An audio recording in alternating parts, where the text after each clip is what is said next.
माननीय श्री संदीप कुमार पाठक। धन्यवाद chairman sir.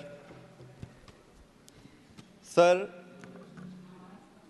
Bharat के जो सोलर मिशन है और ओवरऑल रिन्यूएबल एनर्जी के जो मिशन है, प्रोग्राम इम्प्लीमेंटेशन है, इसमें जो विज़न है उसको देखकर मुझे और मेरे जैसे अनगिनत लोगों को जो इस पर बहुत विश्वास करते हैं, बहुत दुख होता है और बहुत डिमोटिवेटिंग सा फील आता है। मैं इसका कारण आपको बताता हूँ। ऑनरेबल चेयर सर, हमारे देश के पास रिन्यूएबल एनर्जी के सेक्टर में इतनी संभावनाएं हैं, संभवतः इस पूरे विश्व में किसी भी और देश के पास वो संभावनाएं ना हो। अगर मैं सोलर अकेले की बात करूं तो हमारे देश में 300 ऐसे दिन हैं जो सनी है, सूरज की किरण वहां पर पड़ती है। जिस देश में 300 सनी डेज यू हैव, आप अपने सारी एनर्जी की जो आवश्यकताएं हैं वो सिर्फ सोलर से पूरा कर सकते हैं। फिर कहाँ गड़बड़ी हो रही है, कहाँ दिक्कत हो रही है, ये समझने की बात है। ऑनरेबल चेयर सर, हमारे देश की बात शुरू करने से पहले एक बारी मैं चाइना को बीच में लाना चाहता हूं, क्योंकि चाइना आज वो देश है जिसने जीरो से हीरो तक का सफ़र लगभग 10 से 15 सालों में सफ़र किया है। ऑनरेबल चेयर सर, आप देखिए कि चाइना का मोटिवेशन क्या है सोलर मिशन या रिन्यूएबल एनर्जी में। चाइना का मोटिवेशन है ग्रोथ, चाइना का मोटिवेशन है जॉब क्रिएशन। इंडिया का क्या मोटिवेशन है? इंडिया का मोटिवेशन है कि CO2 के जो एमिशन है उसको कम करना। इंडिया का विज़न क्या है? इंडिया का विज़न ये है कि हमारे प्रधानमंत्री जी इंटरनेशनल प्रेशर में आके एक कमिटमेंट देके, ये विज़न में अंतर जो है ऑनरेबल चेयर सर, यही आपके ग्रोथ के ट्रेजेक्टरी को डिफाइन करता है।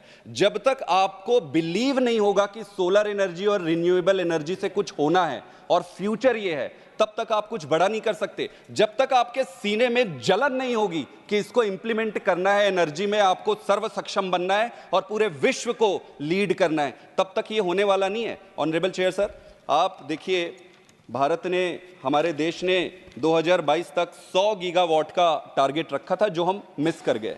हमने 2030 तक 500 गीगावाट का टारगेट रखा है, मतलब 50% लगभग हमारी पूरी ऊर्जा की आवश्यकता रिन्यूएबल एनर्जी से आनी है। अब आज जिस स्थिति में खड़े हैं वहां से वहां तक पहुंचने के लिए लगभग इसका 70% हमको अचीव करना पड़ेगा। कैसे करेंगे? कहां से होगा? क्या हमारी पॉलिसीज सही है? क्या हमारे पास उतनी फाइनेंशियल स्टेबिलिटी है? क्या हमारे पास विजन है? क्या स्टेट गवर्नमेंट्स के साथ आपके कोऑपरेशंस हैं? ओवरऑल आप कैसे एग्जीक्यूट कर रहे हो? आप अपने सारे प्रोग्राम्स को उठाकर देख लीजिए। मैं पूरी संजीदगी के साथ कहना चाहता हूं, एक एक प्रोग्राम्स जो आपने पहले शुरू किया है, नाम याद नहीं रहता क्योंकि हर दिन स्लोगन चेंज हो जाता है, इसलिए मैं सिर्फ, आप सारे प्रोग्राम्स उठाकर देख लीजिए, सारे प्रोग्राम्स फेल हो रहे हैं। ऑनरेबल चेयर सर, सबसे पहले मैं पॉलिसी को लूंगा। पॉलिसी में अगर देखेंगे 3 महत्वपूर्ण चीजें निकल कर आती, बहुत गंभीर विषय है, ध्यान दीजिएगा। Lack of clarity in vision, delayed entry and inconsistent policies.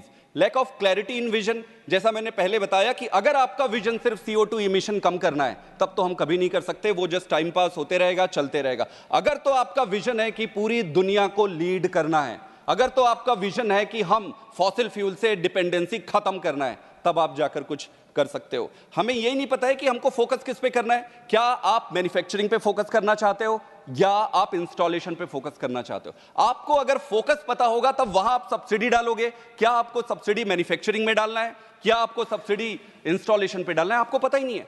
आपके इनकंसिस्टेंट पॉलिसीज कॉस्ट कर रहे हैं पूरे सेक्टर को। पिछले एक थोड़े समय पहले आपने इंपोर्ट ड्यूटी बढ़ा दी, आपको लगा कि इंपोर्ट ड्यूटी बढ़ाएंगे मैन्युफैक्चरिंग बढ़ जाएगी। आपको पता ही नहीं है कि आप मैन्युफैक्चर करने के सिचुएशन पे नहीं हो, आपने फिर वापस 1 साल बाद उसको घटा दिया। तो ऐसे पॉलिसी डिसीजन 1 साल में फ्लक्चुएट हो रहे हैं। कोई व्यक्ति अब नया प्रोजेक्ट बनाता है, नया प्रोजेक्ट को मटीरियलाइज होने में ही 2 साल लगते हैं। एक प्रोजेक्ट 2 साल में मटीरियलाइज हो रहा है, रियलाइज हो रहा है, और आप 1 साल में अपने नियम बदल दे रहे हैं। ये इंस्टेबिलिटी, इनकंसिस्टेंसी आपको कहीं लेकर नहीं जाएगी। आप एक चीज और देखिए ऑनरेबल चेयर सर, एक उदाहरण देता हूं मैं, मेरे पास समय कम है, आपसे चाहूंगा कि थोड़ा और मुझे एक्स्ट्रा दे दीजिएगा। यूरोप और अमेरिका में देखिए, यूरोप और अमेरिका ने अपना सारा पैसा इंस्टॉलेशन पे लगाया। उन्होंने सब्सिडी पे सब्सिडी यूरोप में दिया। चाइना ने क्या किया? चाइना ने अपना सारा पैसा मैन्युफैक्चरिंग में लगाया। ऑनरेबल सर, चाइना ने मैन्युफैक्चरिंग में लगाया, यूरोप और अमेरिका ने इंस्टॉलेशन पे लगाया। चाइना का सारा माल यूएस में लगता गया, यूरोप के और अमेरिका के सारे इंडस्ट्रीज कंपनीज बैंकरप्ट हो गए और चाइना ने अपने ग्रोथ मल्टीपल ऑर्डर कर लिए, जॉब्स क्रिएट कर लिए। तो इस तरीके से आपका विजन बहुत क्लियर होना चाहिए। जैसे इंडिया की बात मैं करूं, छोटी सी चीज है कि इंडिया में आपको किस पे सब्सिडी देना है? क्या आपको मालूम है कि किस पे सब्सिडी देना है? क्या आपको पूरे पैनल को इंपोर्ट करना है या सिर्फ सिलिकॉन? सिर्फ honourable chair sir, silicon wafer जो है वो हम नहीं बना सकते, उसमें पीछे। उसके अलावा बाकी सारी चीजें हम कर सकते हैं। तो हमें करना यह चाहिए कि जो चीज हम कर सकते हैं उस पर आप इंपोर्ट ड्यूटी लगाइए, ज्यादा लगाइए, ताकि वो डिस्करेज हो, अपनी कंट्री में ग्रोथ हो। और जिसको आज हम नहीं कर सकते हैं उस पर माथा फोड़ी करने के बजाय लॉन्ग टर्म उसका विजन बनाइए मैन्युफैक्चरिंग का। इंपोर्ट ड्यूटी में जो सिलिकॉन वेफर का है उसको रिड्यूस करिए। तो आपको पता होना चाहिए कि आपका स्ट्रेंथ कहां है और कहां पर आप अपने आपके सब्सिडीज को लगाना है। अगर इनकंसिस्टेंट पॉलिसीज रहे तो ये इन्वेस्टर को डिस्करेज करते हैं, डेवलपर को डिस्करेज करते हैं, कंज्यूमर को भी डिस्करेज करते हैं। ऑनरेबल चेयर सर, फिनेंसिंग एक बहुत इंपॉर्टेंट चीज है। इसमें लगभग अगर आपको अपना टारगेट अचीव करना है तो आपको 300 बिलियन यूएसडी की जरूरत पड़ेगी। हम आज कितना कर पा रहे हैं? 75 billion USD, 3 times more we need. Where will the money come from? Where will the money come from? Money will come from the public participation. What can we do for that? There are several things that the different parts of the world have already activated and they have achieved great success in it, like green deposits, green bonds. सरकार अगर bank loan देती है किसी company को, payment को वहां तक पहुंचने में इतना डिले है कि मार्केट फ्लक्चुएट हो जाता है। आपके प्रोजेक्ट्स इतने delay, project delays honourable chair sir in this country is the biggest challenge for any industry to grow. आप बैंकरप्सी एक केसेस है, बहुत सारे आपके तो इस सेक्टर में जो आते हैं क्योंकि न्यू एंट्री है, नई टेक्नोलॉजी बेस्ड है, बैंकरप्ट हो जाते हैं। आपको हैंड होल्डिंग करनी पड़ेगी। Do we have a plan? Do we have a concise comprehensive plan? We do not have plan. Honourable chair sir, आप एक एग्जांपल ले लीजिए, डिस्कॉम। अगर आप डिस्कॉम्स को और आपके डिस्ट्रीब्यूशन चैनल को स्ट्रेंथन नहीं किए, no matter how good policy you make, we are not going to succeed. Discoms में दिक्कत क्या है? डिस्कॉम्स में आज इस पूरे देश में, पूरी संजीदगी के साथ कह रहा हूं मैं, कि पूरे देश में लगभग सभी डिस्ट्रीब्यूटिंग कंपनीज जो है लॉसेस में चल रहे हैं, क्योंकि उन्होंने टेक्नोलॉजी इंप्रूवाइज नहीं किया, टेक्नोलॉजी में इंप्रूव नहीं किया, पैसे टेक्नोलॉजी पे नहीं डाले। अब सरकार को उनके टेक्नोलॉजी इंप्रूव करने में भी ध्यान देना पड़ेगा, उनको वहां सब्सिडाइज करना पड़ेगा, वहां इंसेंटिवाइज करना पड़ेगा। उनके जितने ड्यूज हैं, कई डिस्कॉम कंपनीज कहते हैं कि भाई मेरी उधारी पड़ी है सरकार के पास, मेरा उधारी दोगे तब तो टेक्नोलॉजी। तो ये छोटी छोटी तो डिस्कॉम को अपने को रेगुलराइज करना पड़ेगा। स्किल्ड वर्कफोर्स योर ऑनर, आप proliferation of low quality services is going to be a bigger challenge. जो हम सोलर पैनल लगाने वाले हैं, आपके पास अगर स्किल्ड वर्कफोर्स नहीं है तो मेंटेनेंस, टेक्नोलॉजी तो आपने लगा दिया, जैसे आप मोबाइल खरीद लेते हो, मोबाइल सस्ते में मिलती है, आप खरीद लेते हो, खराब हो जाता है तो जाके बनवा लेते हो। सोलर पैनल लगा दिए, 10 दिन में खराब हो जाएगा, कहां जाओगे आप? आपके पास स्किल्ड वर्कफोर्स नहीं है, थोड़े दिन में वो डिस्कार्ड कर देगा, आपके कागज में सारी चीजें रह जाएगी। You need skilled workforce, for that you need to have a separate plan. Now let us talk about the consumer.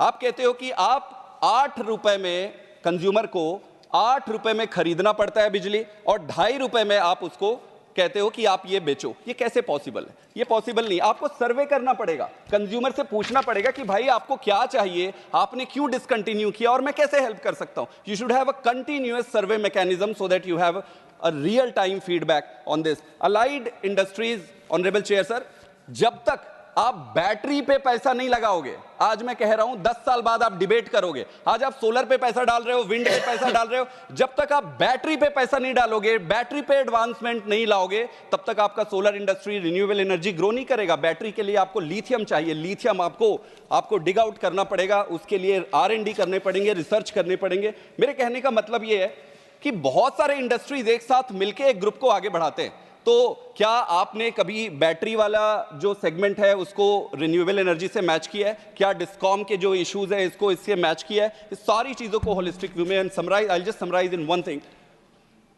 कई सारी पॉलिसीज देश में, जैसे आप लीजिए, हमारे देश में लगभग 90 प्लेयर हैं, 90 प्लेयर्स हैं, सिर्फ 90 प्लेयर्स। और अमेरिका में, चाइना में लगभग 2000 बिगर प्लेयर हैं जो कि मैन्युफैक्चरिंग में काम करते हैं। तो आप ले लीजिए 5-10 प्लेयर एक तरफ बड़े इंडिया में और दूसरी तरफ 2000 प्लेयर चाइना में। आपको हैंड होल्डिंग करना पड़ेगा। हमारे देश में अनफॉर्चुनेटली 2-3 प्लेयर हैं, जैसे आप लेंगे कि अडानी जो कंपनी है उसने $50 to $70 बिलियन गुजरात में इन्वेस्ट किया है उनके अलावा कोई दूसरे है नहीं इस फील्ड में, आप कैसे चलाओगे? तो आप एक इंडस्ट्री के भरोसे रहकर इस पूरे सेगमेंट की, भारत की ट्रेजेक्टरी आप नहीं कर सकते। वैसे ही कॉपर के प्यूरिफिकेशन में आप देखिए कि गुजरात के कच्छ में अगेन $1.2 बिलियन का इन्वेस्टमेंट अडानी ने किया है, और सिर्फ दूसरे कोई प्लेयर नहीं है। We need to have players, we need to have many players. I would request Honorable Chair Sir, through you to the government, that please increase the horizon of your friends.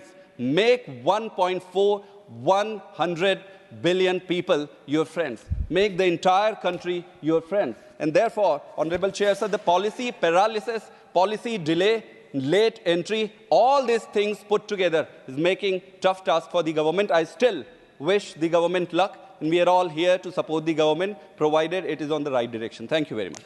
But any suggestions? One second. Any suggestions why there are not more players? Monopoly rights है कईयों को. In this field? In this field. It's Because very interesting. You have made a point, and a very important point. Yeah. Why are there not more players? I'll tell you, sir. I'll tell you. There are two things, sir. Well, you may not like what I'm going to say, but some friends... Say what is likable. Some friends may... No. Say something which is likable. Okay. Or alternatively, what you can do मेरे हिसाब से... What you can do is, have a small note. We'll discuss. No, मैं ये कह रहा हूँ, sir. I'll tell you why. Why? Because our country has Competition Commission Act. Now the act is very categorical. And that act does not create an ecosystem that is monopolistic. Now, when such an important point is being made, which is important, someone who is doing something to be appreciated, and if there are impediments where others are not making an entry, on that you give me a small paper. मैं sir एक minute में बिना नाम लिए, बिना किसी को offend किए, आपको मैं बिना ऑफेंड किए एक उत्तर देता हूँ। सर, जैसे हमने अभी इंपोर्ट और कस्टम ड्यूटी में जो बड़े मशीन्स होते हैं सोलर पैनल मैन्युफैक्चरिंग में, उसको एब्सोल्युटली जीरो कर दिया। अब आप बताइए सर, आज के डेट में इस देश में कितनी ऐसी कंपनियां हैं जो उन मशीनों को यूज करेगी? Hardly one. So there is only one company which is going to use these big machines, and thousands of crores is going to make it on this. So what government can do? Government will have to bring new players. I have a positive mind, Mr. Pathak, and give a note to me also. What is coming in the way of any player getting into it? Yes, that's where the government will have to. We have a very सरकार को hand hold करना पड़ेगा, और 2-3 दोस्तों के अलावा, अडानी और अंबानी के अलावा दूसरे से दोस्ती करनी पड़ेगी. Deleted. Thank you. There has always been a demand, those who are not members of the House. Thank you, sir. Of course, my ruling is already there. Shri Niranjan Bishi,